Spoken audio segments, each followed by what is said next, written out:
For our final video, we're going to take a look at real-life word problems with integers. Next week when we do multiplying and dividing, we will also do the same thing. At this point, we really only know addition and subtraction, so really the only questions I'm going to ask you are going to be addition or subtraction.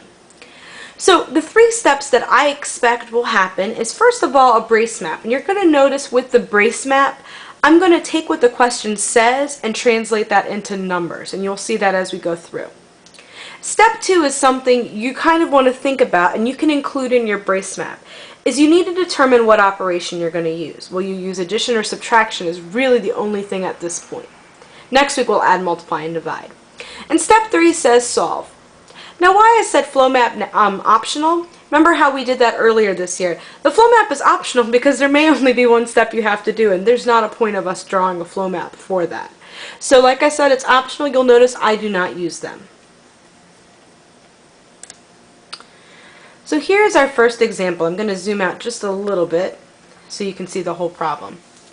Problem says a diver is located 25 feet below sea level.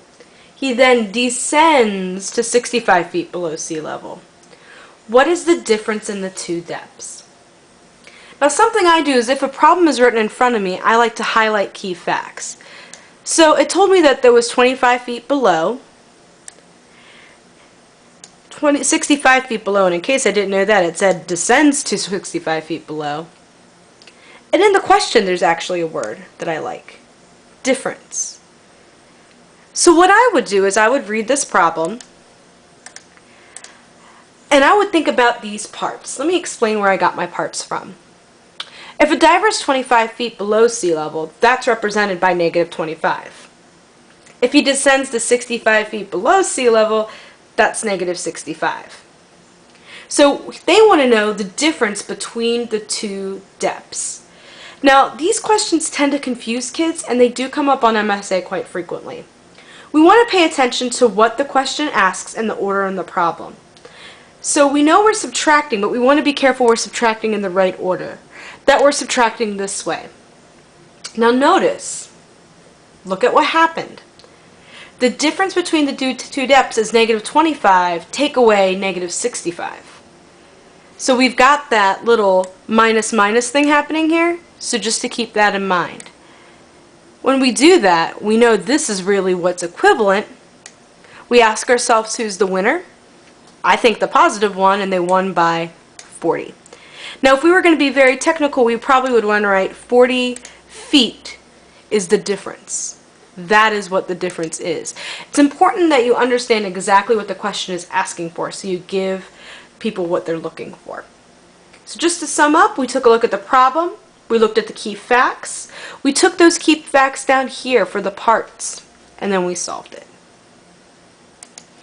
Next problem. This is probably the most popular type of question you will get.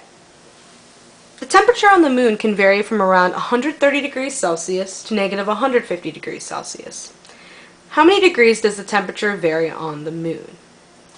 So, same thing. It can vary between these two. How many degrees does the temperature vary? So, the parts of the problem are pretty easy this time. Positive 130, negative 150. And I'm going to argue that we need to subtract, and let me show you why. I actually used the number line to explain this, much like how we did in class the other day. The temperature varies from negative 150 all the way to 130. That's a big span. It's not 20 degrees. It's 280 degrees because, oh, and I have a little typo there, 280 degrees, because it's got to span that entire group. It's got to go all the way across. Now, a lot of kids ask, well, what if I did the other way around? What if I did negative 150 minus 130? Well, you would get negative 280, but when they ask about the degrees they vary, they're looking for a positive number. And we will work on that in class as well. Last problem we're going to do together. The height of Mount McKinley is 20,320 feet. The average depth of the Pacific Ocean is 12,925 feet. What is the difference between the height of Mount McKinley and the average depth? So, height is this, depth is this. And they even asked me, what's the difference? So this is the information I can take away from the problem. I know the height of the mountain. I know the depth. Depth means that I'm talking about a negative number. What I did down here is I wrote down difference between the height and the depth. The problem specifies the order you need to solve. This is where you need to be a good reader and catch that. So it's height minus the depth. So yet again, it's another one of these. So the height minus the depth, I went ahead and I showed down here. Sometimes for some of these problems, these real life problems, we're using real numbers. We're not using made up numbers that somebody picked that make it easy. This is the actual difference between the two. And just like we did with the number line the first time, that also can explain why we put it together like we did. Now for this one, because it's the last video of the week, I've decided that I'm going to do something a little bit different.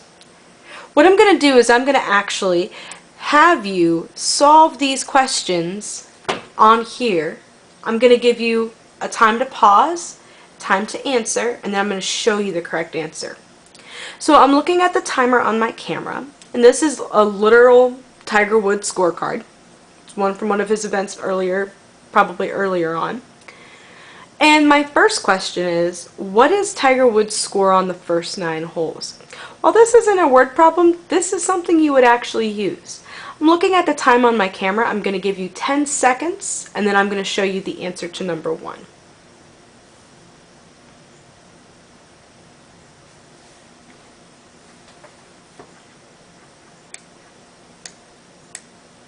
So his score on the first 9 holes was -2.